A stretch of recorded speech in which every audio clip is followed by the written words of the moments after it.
I'm asking you. Don't tell me I'm wrong! It's hard to have a wife upset, you know, and you want to work with her. And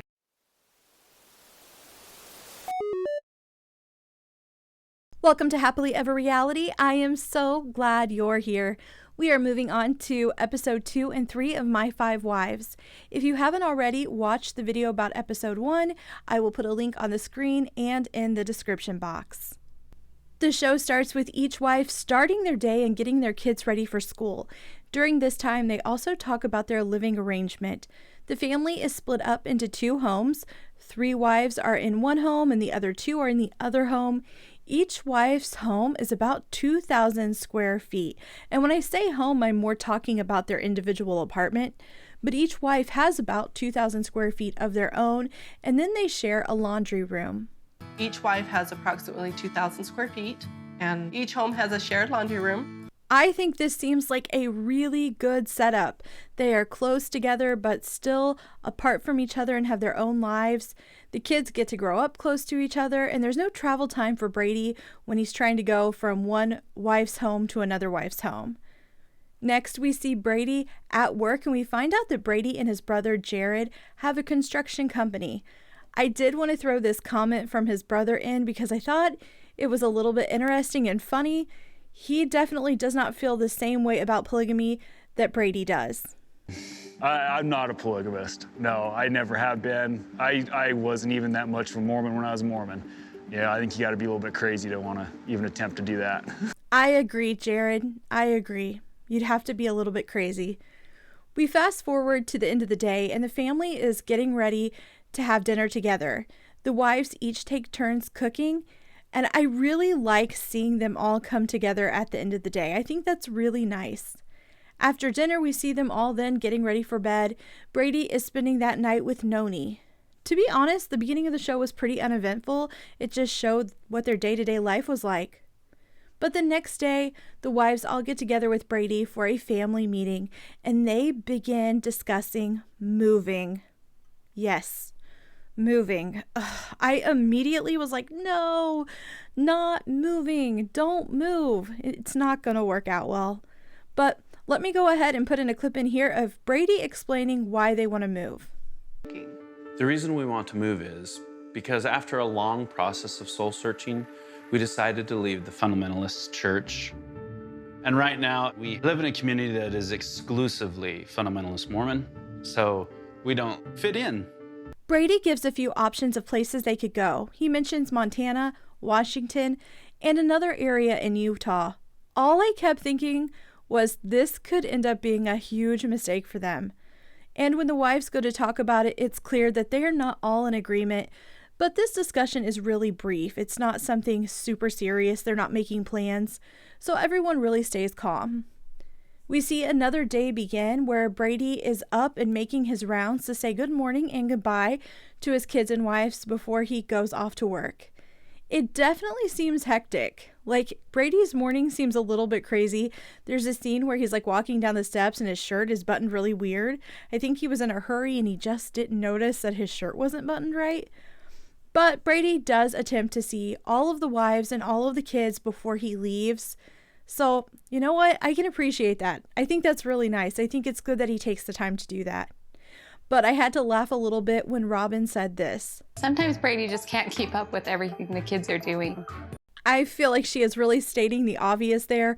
It would almost be impossible to keep track of that many children with that many activities and things they're doing and the work schedules of the wives. It would be craziness. We also find out that not only does he have the family this big and his job, but he's also going back to college. And I'm assuming this show was filmed in 2013 because it aired in 2014. So when they filmed this, he said if everything went as planned, he would have his degree in philosophy in 2015. So that is something else he has on his plate to deal with. During this episode, he realizes that he's been working on a paper for school, but it's not finished, and he had the due date wrong. So at the end of the day, he comes home and he has to tell Robin, the wife he is supposed to be with that night, that he is going to have to stay awake and just pull an all-nighter. He has to get this paper done as soon as possible. Now, Robin is incredibly disappointed. She is the wife that is the most emotional in this family, or at least one of the most emotional. And it's clear this is just really disappointing her. And at first I was like, this is a little bit over the top. She like is laying on the bed and she's got her head down. And I'm like, is this serious? Like, you're an adult. This paper is important to him. Why are you doing this? But then she said something that made me realize I wasn't putting it in perspective. That our nights are I really want you to listen to important what she says here. That's when you connect and stuff. And so to go 10 days instead of 5. She's right. It will be 10 days now. And even though a lot of couples will find times where they have to spend 10 days apart, this is something that, regularly occurs for her. Her partner is gone all the time. There's 4 nights in a row where he's not with her. So taking away her night now makes it 10 nights without him. This probably really does feel like a huge thing for her. It's just not something I can understand. So when I first saw her reacting that way, well, I didn't understand it. We jump from seeing Rhonda being really disappointed to a family meeting that includes all the adults. It includes Brady and the wives. Brady wants to talk to them about some issues they're having with communication. He says that the wives will come to him when they're upset instead of going to each other and working it out. And he really doesn't want to be involved with issues they have with each other. He has this idea for them to do something called safe talks. So basically, you would just go to the person and say you want to have a safe talk, and that person would listen and try to be understanding, and then you would work out whatever the issue was, right? Basically, it's a safe way to be heard. So that is Brady's goal. I do want to throw in what Brady says about this and why it is important. It's not multiple monogamy. I really, really like that Brady brings this up. This was a huge issue with me when I watched Sister Wives. I felt like Cody Brown was a man who had 4 marriages. They didn't try to act like a family. So I appreciate that Brady is really trying to make his family all one unit. He wants them to all be together and working on their issues together and having a good relationship. Cody Brown needed to do that. Now, I'll go back to talking about the safe talks. He really wants to implement this. He thinks this is a good idea for them to deal with their issues. But it's one of those things where some of the wives are on board and some of the wives aren't. So I want you to hear what Rhonda says about this. Brady might have a point with this safe talk thing, but honestly, I think he's asking for problems. I think Rhonda's right. It sounds like a good idea, but I think it's going to cause some issues. We'll have to just wait and see, though. The first safe talk is going to happen. The family meeting ends and Polly tells Brady she wants to talk to Noni and she wants to do a safe talk. So Brady knows this is going to happen. Now he knows that Noni is very emotional, and I mean, if you watch the show, even 3 episodes in, it's very clear she is. And he wants her to be prepared for it, but he doesn't want to give away details. So he sort of warns her, like, you need to be ready if someone comes to you and wants to talk to you about an issue. And she's listening to him, and I have to tell you what happens. I'm watching this, and 100% Mary Brown vibes. I want to show you the clip. I was like, this is the Mary Brown of My 5 Wives. Just doing it. Yeah. And it's going to take some trial and error. And we might make mistakes. We might get defensive. Yes. But So- we need to try to remember not to. I know I'll try to remember not to be defensive. I totally get that, and I feel like that's the right way, but it doesn't mean it's going to happen that way. Doesn't that make you think of Mary Brown? It totally reminds me of her. Let me know in the comments if you guys see it. But we don't actually go to the safe talk next. They go over to another scene, and it is a scene of all of the wives getting together for tea. They talk about feeling like they had to hide their families growing up. Remember, they were all in the AUB.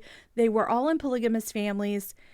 So they kind of have this thing in common where they grew up this way, having to hide who they are and who their families are. They end up talking about moving again, and it's clear that Polly is just not very interested in moving out of Utah. I like Rosemary's idea of staying here in Utah because I have family here and it feels like home. I feel like I've heard something like that on another show. But from there, we move on. The tea is over and the wives are back home. We see Polly approach Noni and she's having her safe talk. Now, I have to be honest with you guys, I really didn't understand why this was a safe talk. I feel like I must have misunderstood something. So if you've seen this episode, let me know in the comments what I'm missing, but I'll try to describe it to you guys. My understanding is that Polly pays all of the family bills. Noni and Rhonda, though, have their own separate bill. I'm guessing maybe a utility bill is just for their house. I don't know. It's not that specific. But Polly pays the family bills. Noni and Rhonda have their own separate bill. Noni opened that bill, went to pay it, but ended up paying both bills. Now, what Noni says is, I just thought I was saving us time. Like, I'm paying this one. Why wouldn't I pay both? But this has upset Polly. Now, Polly is not emotional, like crying or angry. She's just saying, I didn't really understand. Are you going to do this every month? Is this going to be something I need to do again? The part of this that is so weird to me is, why is this a safe talk? Let's say Noni paid the bill. Just say, hey, Noni, are you going to pay it every month or do I need to check it next month? Why does it need to be some weirdly tense, emotional talk? Just ask the person, like, hey, I saw you paid the bill. Are you going to pay it next month or are you going to take it over? Why is it a big deal? And I can't wrap my brain around it. I can only assume that having assigned jobs and responsibilities might make the wives feel special, or maybe, it differentiates them from the other wives. Or maybe it's a power thing. Maybe Polly just likes to handle the money, I don't know.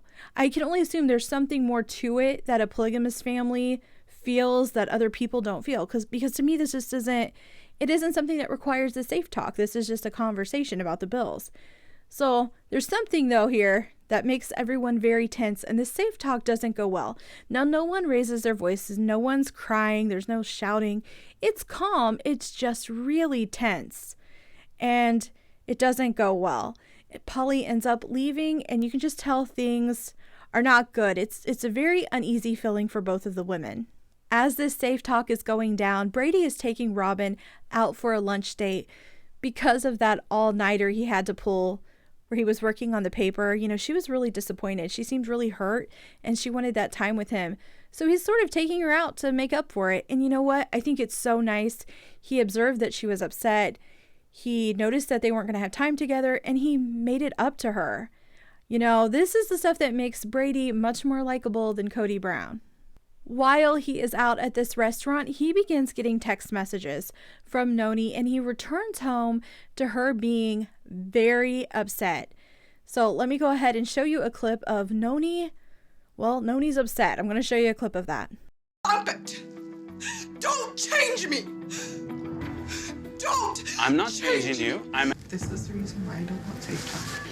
Because you just don't care? No, don't start. Okay. These safe talks might be a bad idea. Brady actually says that he is going to need to go back to the drawing board to come up with a way to handle issues. The next day, Brady and Noni talk. The anger is gone, but she is still very emotional. Now, I have said this, I feel like a few times. I know I said it in the first episode. I feel like several of these women are always on the verge of tears. Polly, Robin, and Noni just seem to be very emotional to the point that it's unusual.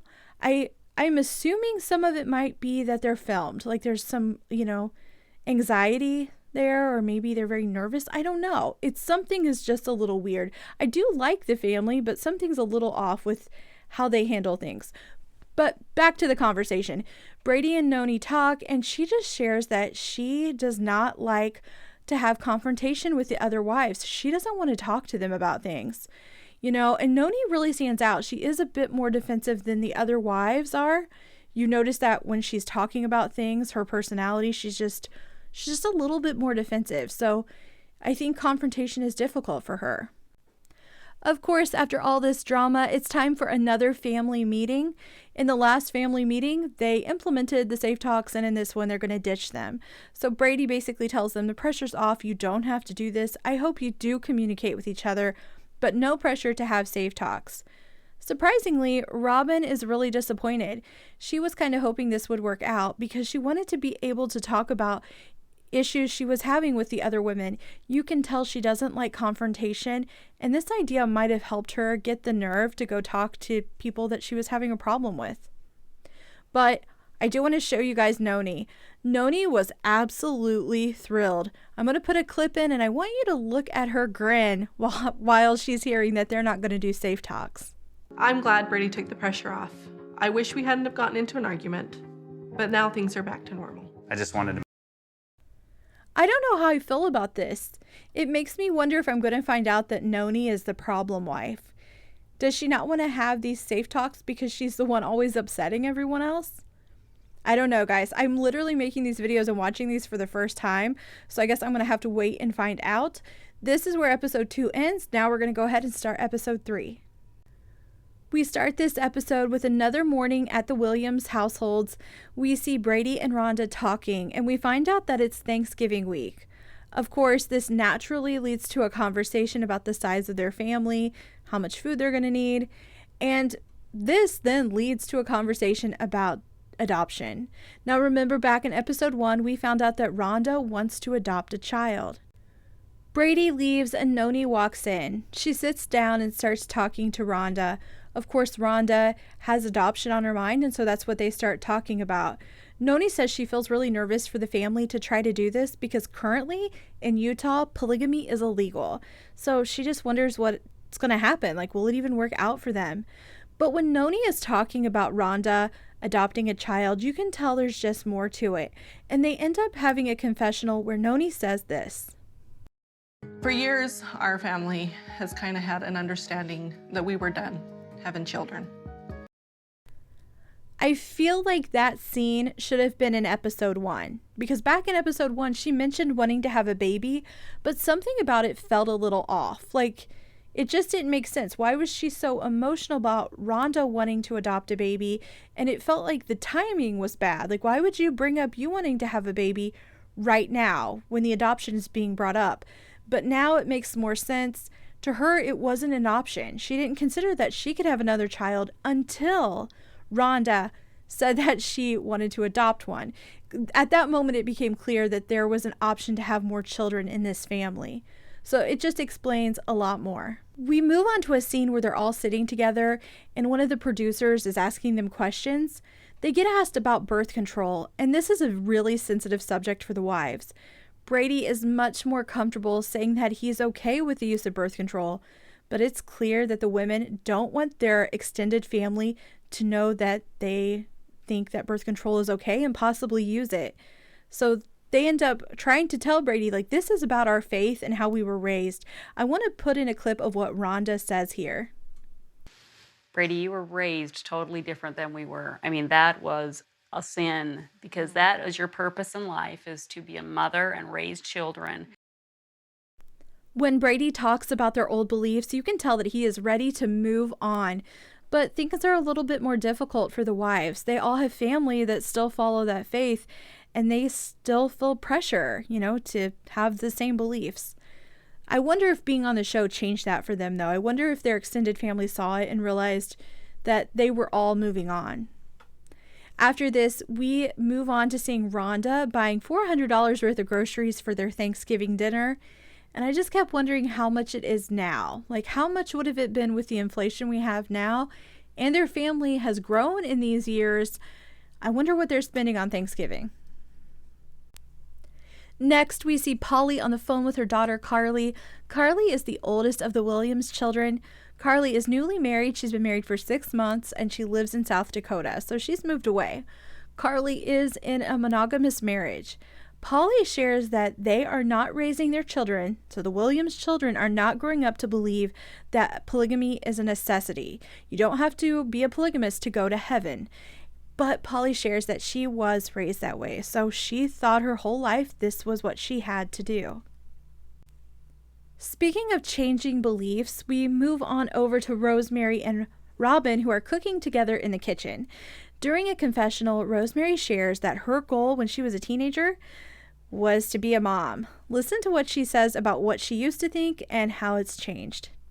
When I turned 18, My goal in life was to be a mom. But now Robin and I are going to school.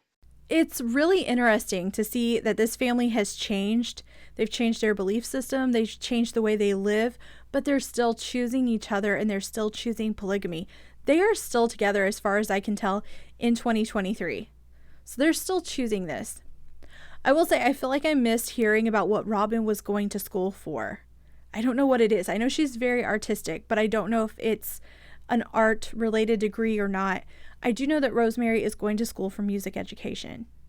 So Rosemary and Robin are just hanging out in the kitchen, talking about school, and then they start talking about the possibility of another baby in their family, or possibly 2 more babies, through adoption or biologically. Now, Robin immediately expresses the same concern that she brought up in episode 1. There's already so many kids. This will mean less time for the ones they already have. She's very concerned about this. Now, Rosemary has different issues. She's honest about them too. She says she's going to feel jealous. She's brought this up with Brady before, but he's been really dismissive. So why would he be dismissing her desire to have another child, but then going along with the other wives and having children with them, or adopting a child with Rhonda? So you can tell there's going to be some jealousy there and some hurt feelings if he has more children. I do want to make something perfectly clear. I don't think that Brady is excited about the possibility of more children in the family. I think he realizes how serious their financial situation is right now, and I think he realizes how little time he has. I have not seen Brady be very enthusiastic about more children. No matter what way they have more children, whether it's adoption or biological, Brady does not seem excited. And I wonder if Rosemary realizes that, because she says Brady was dismissive. I wish somebody would tell her, like, he's really being dismissive to everyone. But I have to be honest, I sort of appreciate the fact that he realizes what their situation is like. I would be way more annoyed if he was super excited. You know, Cody Brown wants to have kids forever. That annoys the crap out of me. He cannot take care of the kids he has. Brady Williams sees the limit. He sees that he's reaching it, and he's like, I don't think I can do this. He does not actually say yes to Noni or Rhonda. The problem is he also doesn't say no, and a part of me wishes he would. A part of me wishes he would just say, no, I don't want to have more children. He has every right to do that. He's the other parent. He has every right to say, no, I can't parent any more children. So I wish he would just do that.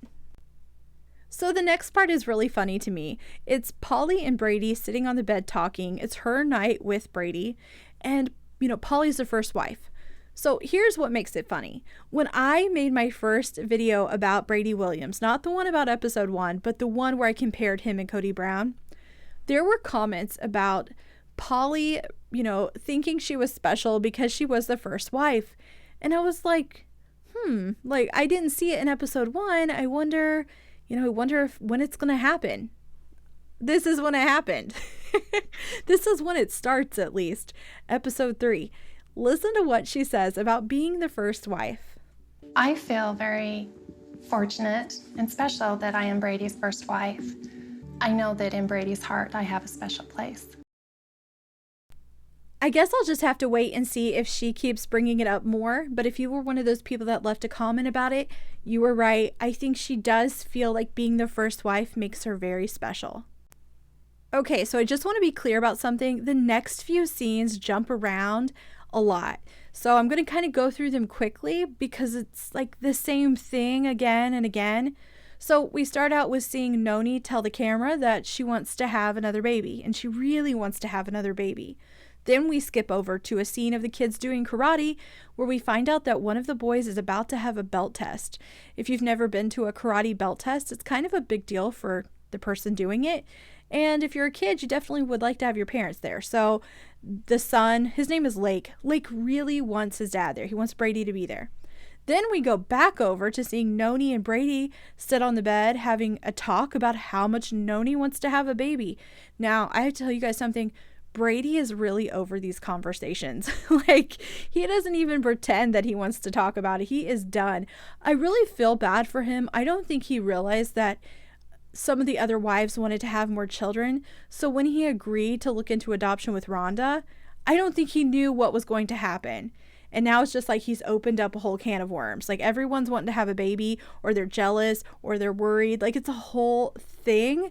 And I don't think Brady is even that into it. So the show jumps forward again, and now we actually have Noni and Rhonda together. Now remember, Noni wants to have a baby. Rhonda would like to adopt a child. So they're actually together, and Rhonda is about to make a phone call to an adoption agency.